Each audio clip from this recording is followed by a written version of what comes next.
আজকে আমাদের এখানে যারা আমরা অনেকে বসে আছি 2-4 মাস সিস্টেমটা না বুঝেই ছেড়ে চলে যাই। আজকে প্রবলেমে পড়ছি, প্রবলেমটাকে ফেস করতে পারি না, ভয় পাই, কুইট করে ছেড়ে চলে গেলাম। জীবনে যে কোনো প্রফেশনে যারা আজকে প্রফেশনাল এস্টাবলিশ তাদের হিস্ট্রি দেখো। রিসেন্ট কিছুদিন আগে একটা মুভি দেখছিল শ্রীকান্ত বলে, পারলে এই মুভিটা দেখে নিই। এই মুভিগুলো প্রমোশন হয় না, পারলে একটু সিনেমাটা দেখে নিই, ইউটিউবে হোক বা আদার্স কোনো প্ল্যাটফর্মে। শ্রীকান্ত বলে একটা মুভি হয়ে গেছে। শ্রীকান্ত কে? হই শ্রীকান্ত। শ্রীকান্ত একটা ছেলে যে ছোটবেলায় যখন যে জন্মায় তার ভগবান তাকে দুটো চোখ পুরো অন্ধ করে পাঠিয়েছিল, সে চোখে দেখতে পারতো না, তার দুটো চোখ নেই। সে যখন ভূমিষ্ঠয় পৃথিবীতে আসে, তার বাবা দেখার পরে সমাজের অনেক মানুষ তাকে নিয়ে অনেক আলোচনা করে তার মা বাবাকে, যে আপনি এমন একটা ছেলের জন্ম দিয়েছেন, এই ছেলেকে নিয়ে আপনাকে অনেক ভুগতে হবে, কিন্তু এর দুটো চোখ নেই, দেখতে পায় না, আপনি কোথায় নিয়ে যাবেন, কি করবে, ইনকাম করতে হবে না, ভিক্ষা করে বেড়াতে হবে, পারলে আপনি একে মেরে দিন, তাকে খুন করে দিন, জ্বালিয়ে দিন, এ করে দিন। ছোটবেলা থেকে তাকে তার মা বাবাকে, পাড়ার লোকজন তাকে এই মাইন্ডসেট এইভাবে মাইন্ডসেট করে। যখন তার বাবা ওই পারিপার্শ্বিক লোকের কথাগুলো শুনলো, তখন রিয়ালাইজ করলো সত্যি তো অন্ধ ছেলে জীবনে বড় হয়ে কি করবে, না ইনকাম করতে পারবে না, খেতে পারবে না, হাঁটতে পারবে না, দেখতে পারবে, কিচ্ছু তো পায় না, চোখে তো দেখতেই পায় না। মানুষের দুটি চোখ না থাকে তাহলে মানুষ কি করে খাবে? চলাফেরা করতে প্রবলেম, খেতে প্রবলেম, হাঁটতে প্রবলেম, সবকিছু প্রবলেম। যদি চোখ না থাকে তাহলে মানুষের তার জীবনে কিছু করতেই পারবে না। তার বাবা ডিসাইড করে তাকে মেরে দেবে। ওই একদিন একটা রাত্রেবেলা সে যখন ঘুমিয়েছিল, তখন ছোট বাচ্চা ছিল, তার বাবা তাকে মাঠে জমিতে গর্ত ঘুরে তাকে জ্যান্ত কবর দিতে নিয়ে যায়, ওই ছোট্ট বাচ্চা ছেলেটাকে। সামাও কোনোভাবে তার মা জানতে পারে, ওর মা কাঁদতে কাঁদতে বাবাকে বলে যে ভগবান এটা পাঠিয়েছে, ভগবান দিয়েছে, কি আর করা যাবে, আমরা এই ছেলেটাকে মানুষ করে নিই, দরকার হয় আমরা আরেকটা বাচ্চা নেব, কিন্তু একে তুমি মেরো না। তো ওর মা কোনোভাবে তার বাবাকে ম্যানেজ করে তাকে বাঁচিয়ে নেয়। তার মা বাঁচিয়ে নেওয়ার পর ওই ছেলেটাকে পাড়ার স্কুলে অ্যাডমিশন করে। ছোটবেলা থেকে বিভিন্ন বন্ধু বান্ধবকে হিউমিলেট করে, উল্টো পাল্টা বলে, ভিখারি বলে, কি করবি অন্ধ, থালা নিয়ে বসতে হবে রাস্তায়, উল্টো পাল্টা তাকে চাটাচাটি করে। ওই টাইমে দাঁড়িয়ে তার একটা টিচারের সাথে তার সান্নিধ্যে আসে, যেই টিচারটা তার জীবনটাকে পরিবর্তন করে দেয়, যে টিচারটা তার লাইফ পুরো চেঞ্জেস করে দেয়। জীবনে তুমি যখন চলতে থাকবে, যদি তুমি সঠিক গুরু পেয়ে যাও লাইফে, তোমার জীবন পরিবর্তন হবেই কনফার্ম। তো লাইফে চলতে চলতে ওই একটা টিচার তার লাইফে একটা সঠিক গুরু পেয়ে যায়। ওই টিচারটা তাকে নিজের ছেলের থেকে বেশি ভালোবাসে, তার লাইফে সে জায়গাটা দেয়, এবং ওই টিচারটা তার পিছনে প্রচুর হার্ডওয়ার্ক করে, প্রচুর মেহনত করে তাকে পড়াশোনা করাই, তাকে বড় করে, এবং একটা টাইম পরে সে 10th ক্লাসে সে 96% নাম্বার নিয়ে পাস করে। এবং তার জীবনে অনেক ইচ্ছা ছিল সে হায়ার স্টাডি করবে, পড়াশোনা করবে, এবং যে পড়াশোনা করার জন্য সে যখন কলেজে অ্যাডমিশন নেবে, তার ইচ্ছা ছিল সায়েন্স নিয়ে পড়াশোনা করা।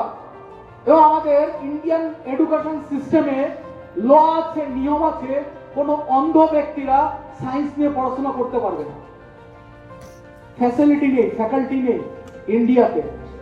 ওই টাইমে দাঁড়িয়ে হচ্ছে বিশাল জিদ্দি লাইফে, ওর একটাই ইচ্ছে, একটাই স্বপ্ন, আমি পড়াশোনা করবো। কারণ কি ছোটবেলা থেকে ও প্রচুর হিউমিলিট হয়েছে, তাকে অনেকগুলো উল্টো পাল্টা বলেছে, ভিখারি বড় ভিক্ষা করবি, আর ওই ব্যাপারটার ভিতরে আলো জ্বালা তৈরি করে দিয়েছে যে জীবনে আমি যা কিছু করি না, ভিক্ষা করে জীবনে খাবো না, কোনদিন সিগনালে আমি লাইফে দাঁড়াবো না, জীবনে কিছু করে দেখাবো। হ্যালো। তারপরেও লড়াই করে, কোর্টে গিয়ে কেস করে ইন্ডিয়ান এডুকেশন সিস্টেমের বিরুদ্ধে, তার টিচারকে নিয়েছে, কেন অন্ধদের সুযোগ দেওয়া হবে না। সে কোনোভাবে জাজদেরকে সে একদম মাইন্ডসেটে পুরোপুরি তাদেরকে ইমপ্রেস করে নেয়, এবং তারপরে ল তৈরি হয় যে অন্ধরাও সায়েন্স নিয়ে পড়তে পারবে। ফার্স্ট টাইম ও লড়াই করে পুরো ইন্ডিয়ান এডুকেশন সিস্টেমটাকে চেঞ্জ করবে। একটা মানুষ জীবনে বড় কখনো কিছু করতে পারে যখন সে মাইন্ডসেট তৈরি, ছোট তার মাইন্ডসেট তৈরি জিদ্দি জীবনে, যে আমাকে করতে হবে, আমাকে লড়াই করতে হবে। এবার সায়েন্স নিয়ে অ্যাডমিশন হয় কলেজে এবং কলেজ থেকে টপ র্যাঙ্কিং করে সে। র্যাঙ্কিং করার পরে তার জীবনে আর একটা অপরচুনিটি আছে। সে হায়ার স্টাডির জন্য বিভিন্ন কলেজে অ্যাপ্লিকেশন দেয়, তারপরে কোনো হবে অ্যাব্রডে সে চান্স পেয়ে যায়, বিদেশে পড়াশোনা করার সুযোগ পায়। কোনো হবে তার টিকিট মিকিট স্পন্সর পায় কোনো সংস্থা থেকে, স্পন্সর পেয়ে সে হায়ার স্টাডির জন্য চলে যায় বিদেশে, আমেরিকাতে যাবে। এবং এয়ারলাইন্স কোম্পানির একটা নিয়ম আছে যে কোনো অন্ধ ব্যক্তি একা নিজে ট্রাভেল করতে পারবে না, সেই এয়ারপোর্টে কেউ প্রবলেম ফেস করে। যেহেতু সে অন্ধ ছিল, দেখতে পারতো না, এবার এয়ারপোর্টে চলাফেরা করবে কি করে, প্লেনে উঠবে কি করে? এয়ারপোর্ট অথরিটির এমন কোন রুলস বা গাইডলাইন্স নেই যে অন্ধ ব্যক্তিদেরকে প্লেনে ওঠার নিয়ম আছে একা, যদি সে সিঙ্গেল ট্রাভেল করে। তো কোনোভাবে তাকে প্লেনে উঠতে দেয় না, তাকে মানে ওখানে আটকে দেয়, কাউন্টারে তাকে আটকে দেয়, ইমিগ্রেশন আগে আটকে দেয়। কোনোভাবে বোঝানোর চেষ্টা করে, সবাইকে রিকোয়েস্ট করে, যারা যারা ওই প্লেনে ট্রাভেল করছিল, ট্রাভেল করবে, তাদের হাত পায়ে ধরে যে প্লিজ আপনি একটু বলে দিন না, আপনি আমার সাথে যাচ্ছেন, আমি এইটুকু বললে আমাকে যেতে দেবে, আপনি একটু বলে দিন না। সবার কাছে গিয়ে কাকুতি মিনতি করে, সবার কাছে গিয়ে সে কান্নাকাটি করে, কিন্তু কেউ একটা পার্সন নেই তাকে হেল্প করে ওই জায়গাটা যাবে, তাই কেউ হেল্প করে না। ওই টাইমে দাঁড়িয়ে, ওই এয়ারপোর্টের মধ্যে দাঁড়িয়ে ওর নিজেকে প্রুভ করে, প্রমাণ করে যেটা অন্ধ, যে চোখে দেখতে পায় না, সে চাইলে সবকিছু করতে পারে। এবং এয়ারপোর্টে মানে কি করে প্লেনে উঠতে হবে, কি করে সব ইন্ট্রোডাকশন, কি হবে, কি যেতে হবে, কোথায় কি সিট আছে, কত নম্বরে, ইখানে পুরো এয়ারপোর্টের মধ্যে মানে ওখানে শয়ে শয়ে লোক দাঁড়িয়ে ছিল, তার মধ্যে প্রুভ করে দেখা যায় একটা অন্ধ হয়েও প্লেনে উঠতে পারে, এইভাবে গেলে। এবং এটা দেখার পরে সবাই তাকে অ্যাপ্রিশিয়েট করে। হ্যালো, তখনও নিয়ম চেঞ্জ করে দেয়।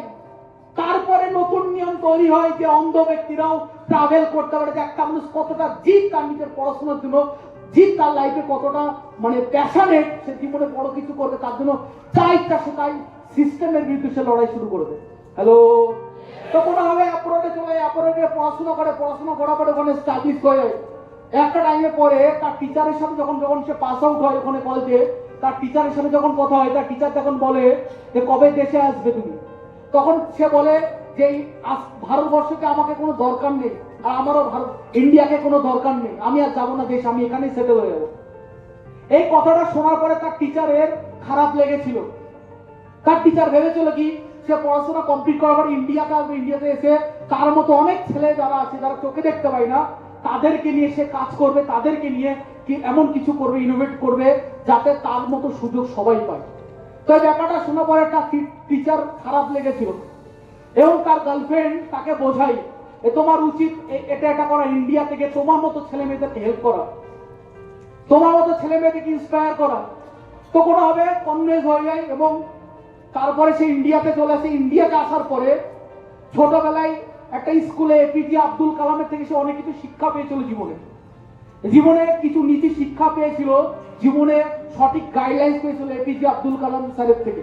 ছোটবেলা থেকে যখন ভিজিটিং এসেছিলেন না রাষ্ট্রপতি হিসাবে, তখন তাকে ডাকা হয়, তখন তার কাছ থেকে কিছু শিক্ষা পায় এবং জীবনে সেই শিক্ষাগুলো সঠিক কাজে লাগে। এবং ইন্ডিয়াতে আসার পরে সে স্টার্টিং করে বিজনেস, এবং বিজনেস স্টার্টিং করার পরে তার বিজনেসের প্রথম ইনভেস্টার ছিল স্বয়ং এপিজে আব্দুল কালাম। তার আইডিয়াতে ইনভেস্ট করে এপিজে আব্দুল কালাম স্যার, তার আইডিয়াতে ইনভেস্ট করে তার ফার্স্ট মানে শেয়ার পার্টনার যদি বলে বিজনেসে এপিজে আব্দুল কালাম। ধীরে ধীরে তারপরে তার লাইফে আরেকটা বন্ধু আসে, যার তাকে দেখে না, তার আইডিয়াকে দেখে তার উপরে 5 কোটি টাকা তার বিজনেসে ইনভেস্ট করতে করতে করে এবং ধীরে ধীরে ধীরে তারা দুই বন্ধু মিলে আজকে বিশাল বড় একটা বিজনেস তৈরি করে। তুমি পারলে একটু গুগলে চেক করে নেবে, শ্রীকান্ত বলে পেয়ে যাবে তুমি স্ট্রিট বলে। হ্যালো, তাহলে একটা অন্ধ ছেলে, অন্ধ ব্যক্তি, অন্ধ মানুষ যে জীবনে ছোটবেলা থেকে এত কষ্ট করে বেড়ে উঠেছে, এত স্ট্রাগল পেয়েছে, এত কিছু হিউমিলেট হয়েছে, সবাই তাকে উল্টো পাল্টা বলেছে, গালাগালি দিয়েছে, অনেক কিছু তাকে হিউমিলেশন করেছে, তারপরও গিয়ে সবার বিরুদ্ধে গিয়ে, সব সিস্টেমের বিরুদ্ধে গিয়ে চেঞ্জ করে নিজের স্বপ্নের জন্য লড়াই করে আজকে হিস্ট্রি ক্রিয়েট করেছে। হ্যালো।